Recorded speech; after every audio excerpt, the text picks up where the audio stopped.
Dr. Michael Greger, welcome back to the Plant Yourself podcast. Thank you so much. Happy to be back.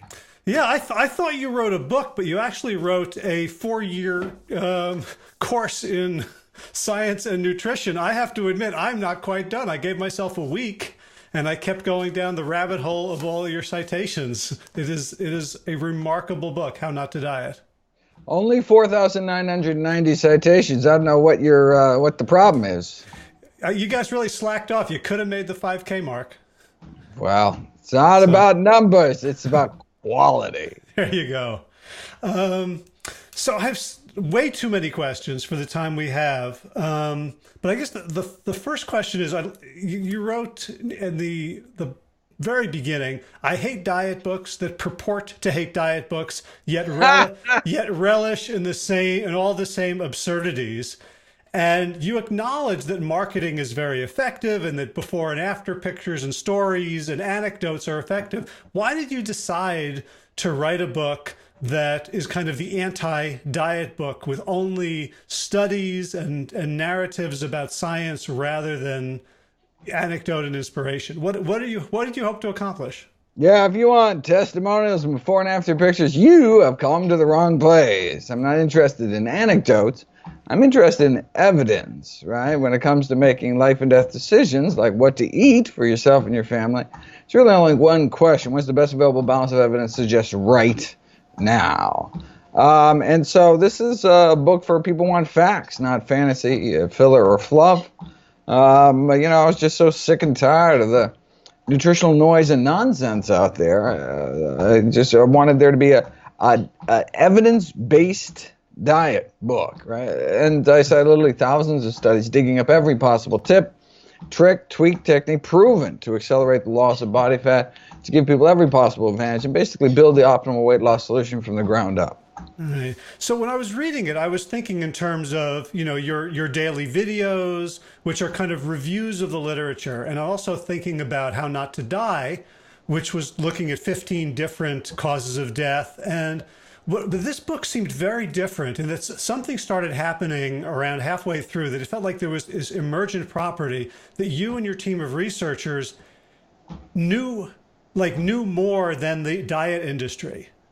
Garth Davis often sends me slides from obesity conferences of nonsense.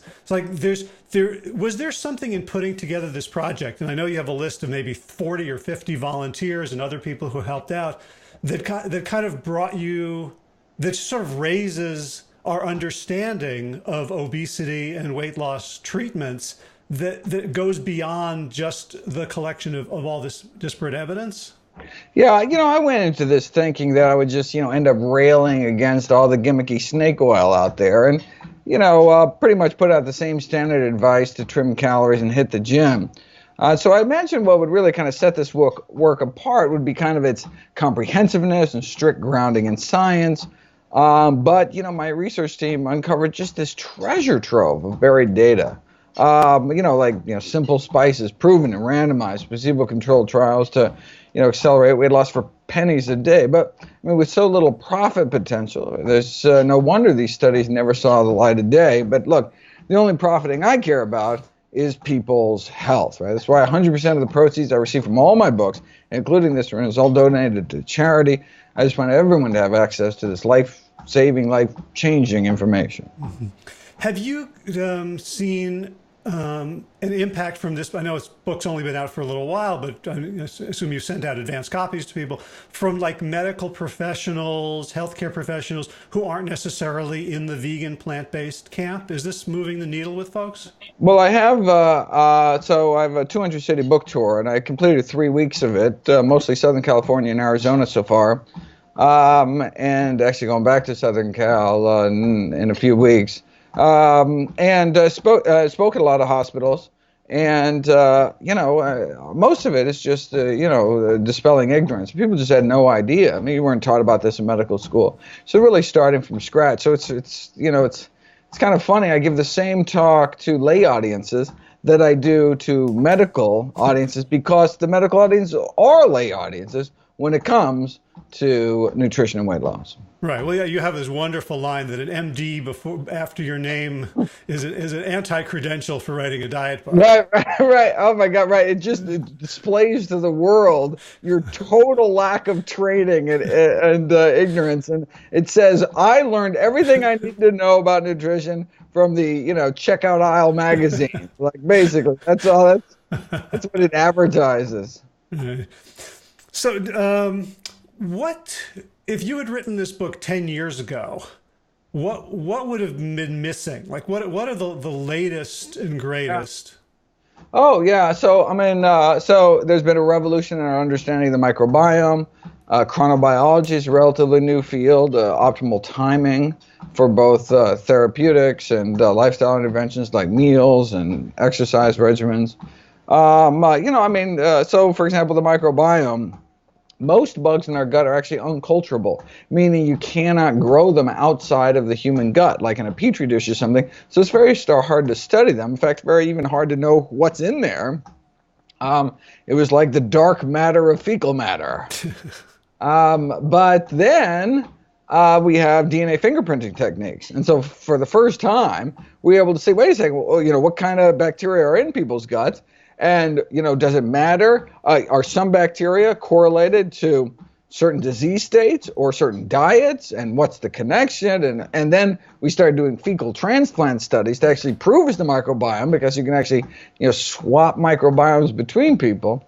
And so, that's been a great understanding. And the bottom line is that we need to eat diets that are high in prebiotics, what our good gut bacteria eat. That's resistant starch and fiber found in all unprocessed plant foods, but particularly in legumes, beans, split peas, chickpeas, and lentils, and whole grains, particularly whole intact grains. Right. So, and that's the fiber feedback loop, right? So that when the fiber hits down, can you describe was it the ileal break? Oh yeah, ileal break is awesome. So basically, when your body detects calories all the way down in the ileum, which is the last part of the small intestine before it dumps into the colon, your body thinks, oh my God, I must be full from stem to stern, and dials down our appetite. You can show this experimentally. You can prove it by sticking a 9-foot tube down people's throats, squirting in a little any kind of calories, fat, protein, carbs, and compared to squirting a little water as the placebo control, people eat significantly less at an all-you-can-eat buffet. They just don't feel as hungry. It just doesn't do much for them because their brain is trying to stop them from eating. And so how can we take advantage of this ileal break?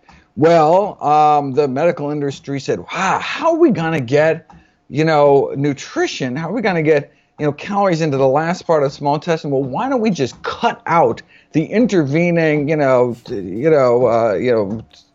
or so feet of intestines?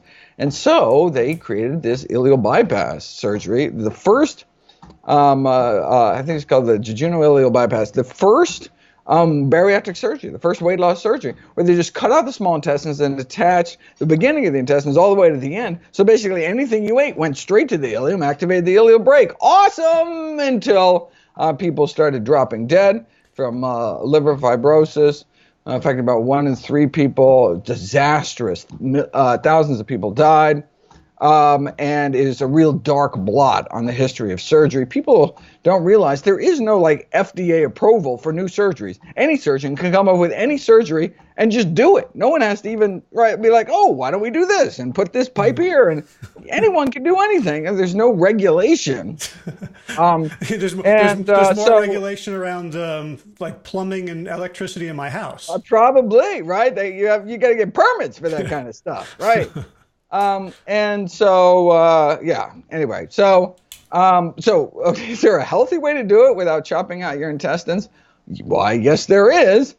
We can eat fiber-rich foods, and what fiber does, because fiber is not absorbed in the small intestine, you have this mass of, gelled fiber moving through your digestive tract, and calories are only absorbed when they come in physical contact with the wall of your intestine. So you have all these calories, these fat, carbs, and sugar mixed in, and protein mixed into this gel mass of fiber, which goes all the way through you and ends up down in the ileum, and these calories continue to hit the wall, and be like, oh, wow, ileal break. And in fact, that's how, of course, we were meant to eat. To eat a lot of fiber-rich foods. There was no such thing as a Twinkie in the African savannah. And so, we were meant to have this satiety signal from eating, but now we don't have it because we don't eat fiber-rich foods.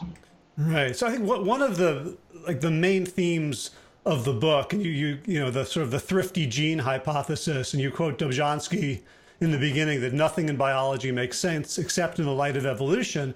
And so it's like this, as you said, there's this mismatch between what our bodies are meant to do and the environment in which we're in.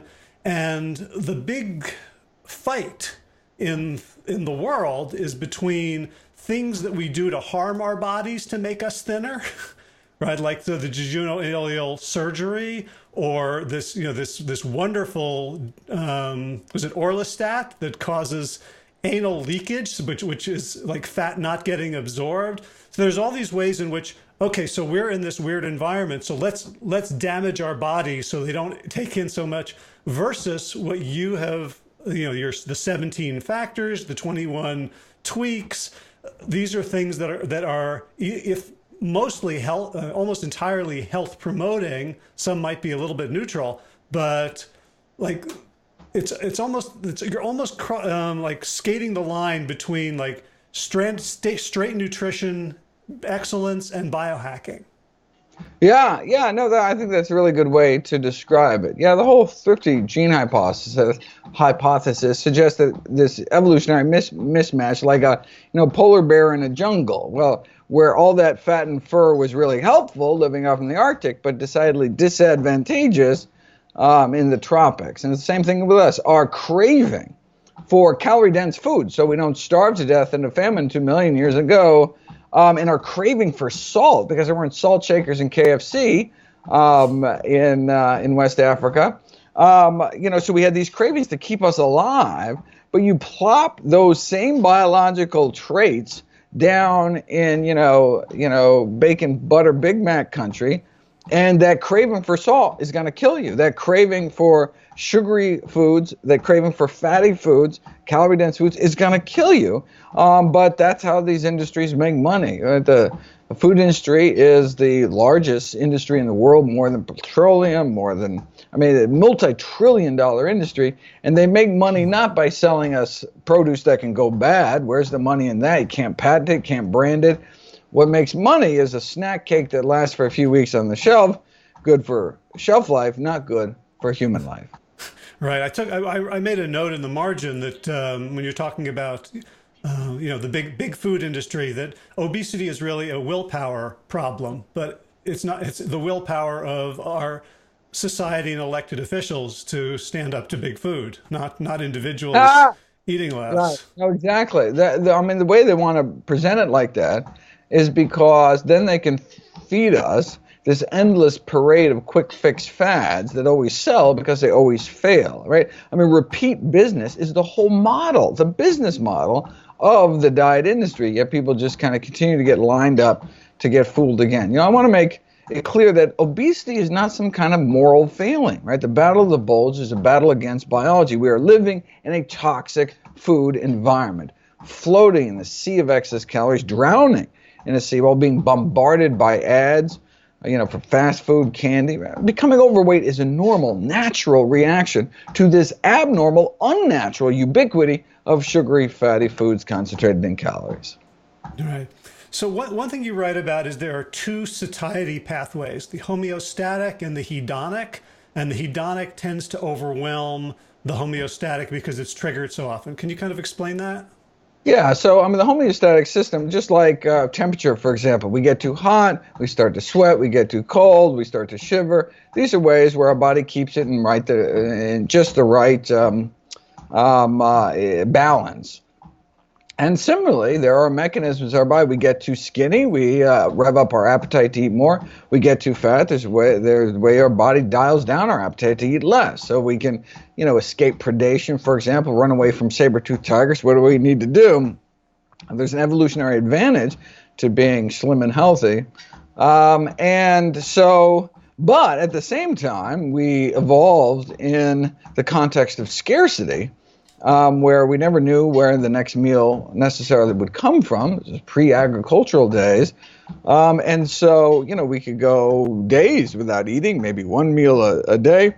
And so so should we stumble across a blueberry bush or something, ripe fruit, we are driven to overwhelm our kind of homeostatic drive, which would be like, well, don't eat too much, buddy. But look, oh my God, the hedonic drive, this craving for sugar, for fat, for salt, overwhelms that because we want to stuff in as many calories as possible, because who knows when the next time we're going to eat is. And so we're hardwired to have this overdrive mechanism to overwhelm our body's kind of natural urges to stay slim, in hopes that we can pack on pounds to survive the next famine. But of course, the next famine never comes anymore, and we just keep packing it on. Right, and I guess there's some evidence. I don't think you talk about it in the book, at least not the 480 pages that I've read so far, around when we do. Slacker. Yeah. My bad. When we do have this hedonic response, it also creates very strong emotional states and memories. So we remember, right? So it becomes even more self-fulfilling that this, the Snickers bar that I had from the candy machine today is going to make my brain smarter about getting it tomorrow. And you'll see that vending machine, and it'll be triggered with cravings. Right, you can stick people in an fMRI scanner, this functional MRI scanner, this brain scanner, and you can see those reward pathways light up when even shown just a picture of a milkshake, right? I mean, our lizard brain, we may intellectually know that's just a picture, but our lizard brain just sees, fat and sugar, concentrated calories, and we get the same kind of thing. You put an alcoholic in, you give them a whiff of whiskey, or you take a cocaine addict and you show them like drug paraphernalia, get those same light up pathways. And in fact, that's what many drugs of abuse do, is they actually kind of commandeer those same kind of addictive pathways that keep us alive. We need to be addicted to breast milk. We need to be addicted to calories. Otherwise, we would die. In fact, they actually produced transgenic animals without a dopamine rewards pathways in their brains, and they just starved themselves to death. I mean, food was just completely uninteresting to them, and they just died. I mean, they didn't even think about it.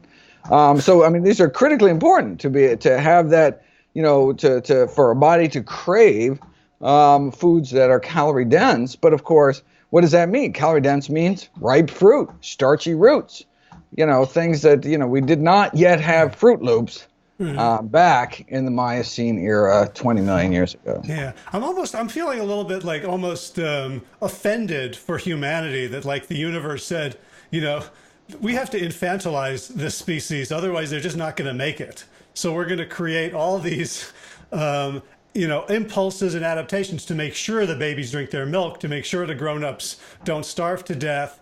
But you talk about there are foods that we can add today that kind of have the same effect without our having to have thought and willpower. Like you said, there are foods that spontaneously cause weight loss without trying.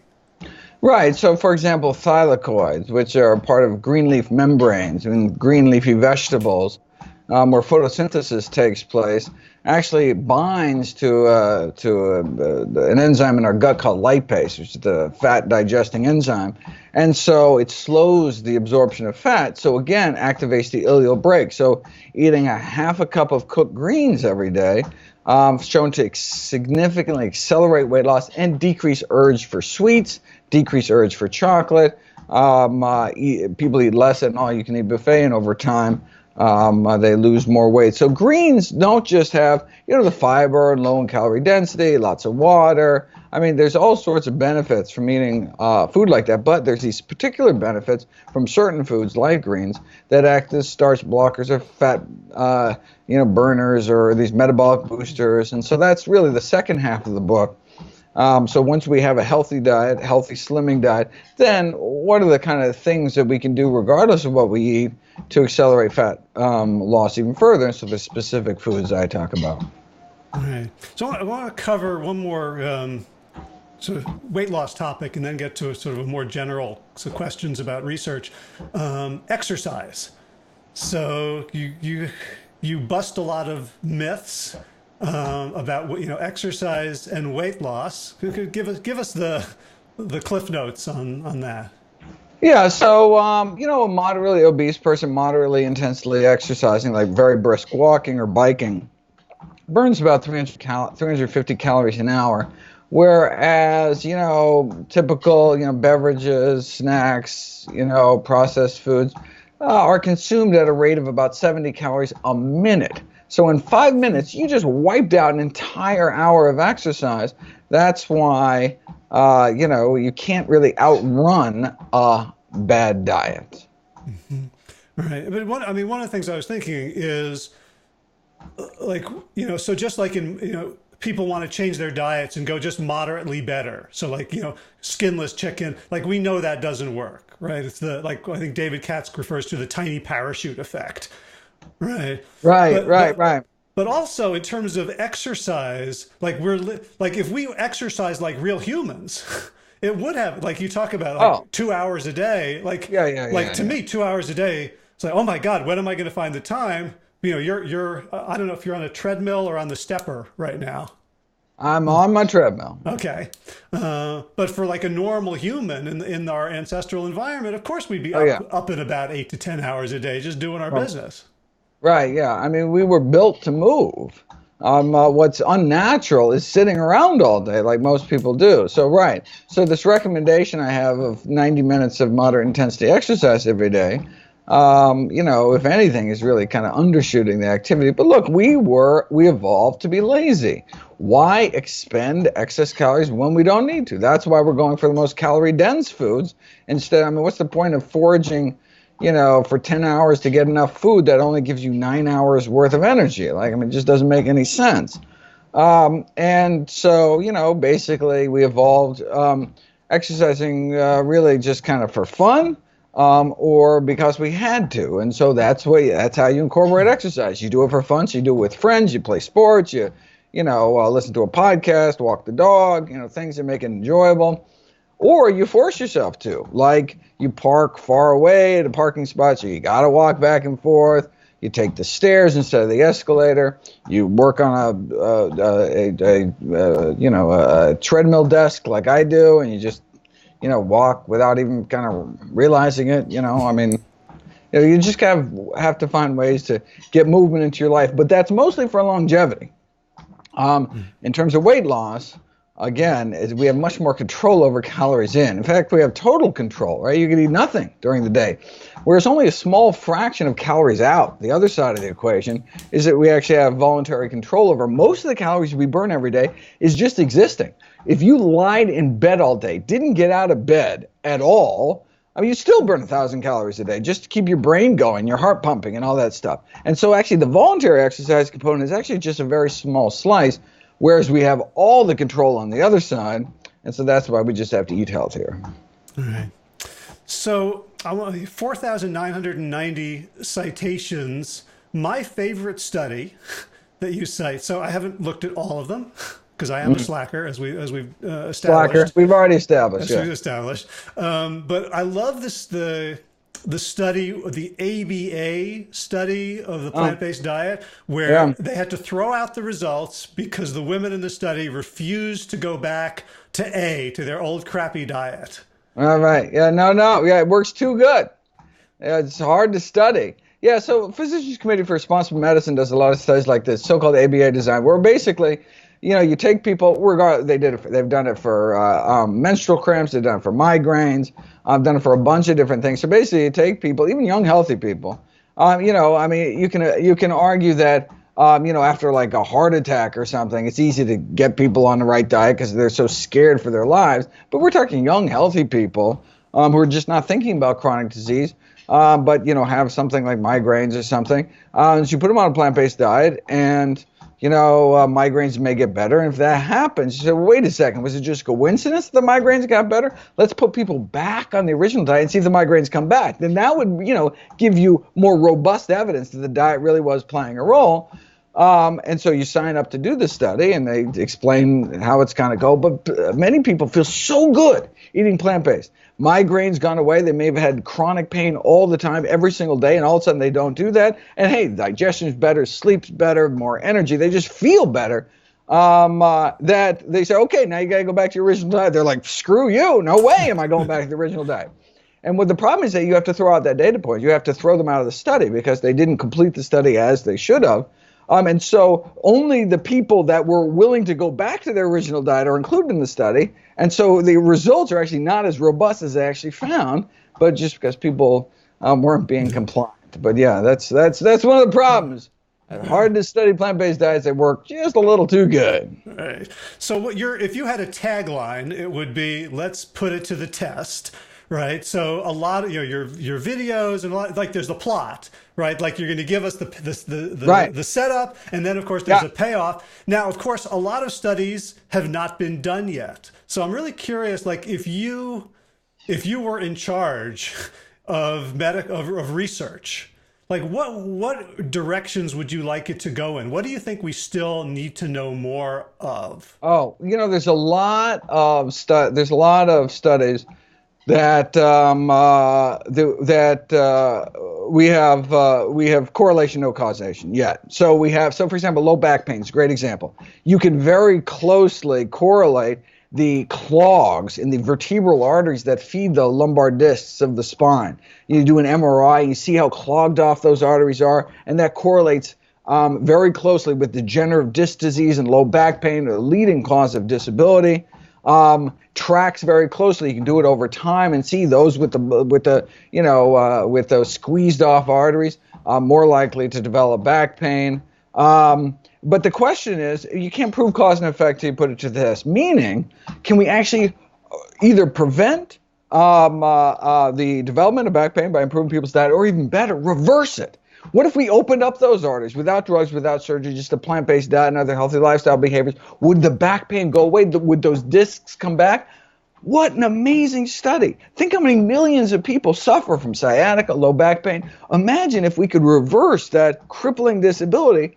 We don't know. It's never been done. I'd love to see that study. Mm-hmm. What else? Where else do you feel like frustrated that we just don't know enough? Or do you think maybe like we do, and like there's everything else is sort of icing on the cake? Look, we have those randomized controlled trials proving reversal of heart disease, #1 killer of men and women. What else do you need to know, right? I mean, there's only one diet that's been proven to reverse heart disease in majority of patients, plant-based diet. I mean, shouldn't that be the default diet until proven otherwise? And the fact that we're also so effective at preventing, arresting, or reversing other leading killers like type 2 diabetes and high blood pressure would seem to make the case for plant-based eating simply overwhelming. So, does it also help with back pain? Probably. We have no idea. But hey, you still don't want to die of heart disease, back pain or not, so you just do it, right? But I'd love to see more reversal studies. We have some good case series on lupus. I'd love to see that in a randomized controlled trial. We have good uncontrolled studies on relapse prevention for ulcerative colitis and Crohn's disease. Would love to see those in randomized controlled trials. Would love to see breast cancer reversal studies. We were able to reverse the progression of prostate cancer, leading cancer specific to men, with a whole food plant-based diet. Wouldn't that be great to see if we could do it with breast cancer too? Never been done. Although, what Ornish is doing now, he conquered our killer #1, heart disease, moved on to killer #2, cancer, was able to show reversal of the progression of prostate cancer. Now, he moved on to killer #4, Alzheimer's disease, randomizing Alzheimer's patients to a whole food plant-based diet in an attempt to reverse the progression of Alzheimer's disease. That takes some chutzpah, and the trial is going on now. Can't wait to see what the results are. Right. Now, when are we going to tackle #3, medical error? Oh, well, hopefully, if your people are so healthy, they won't need the drugs that cause the fatalities. They won't get the hospital-acquired infections, and they won't get the wrong surgeries, etc. All right. Well, last question. Is there another book in your mind? Absolutely. How Not to Die. Excuse me. We already did that. How Not to Age. 2023, December 2023. I'm so excited. And good talking to you. And keep up the good work. Thank you. You too, Dr. Greger. A pleasure.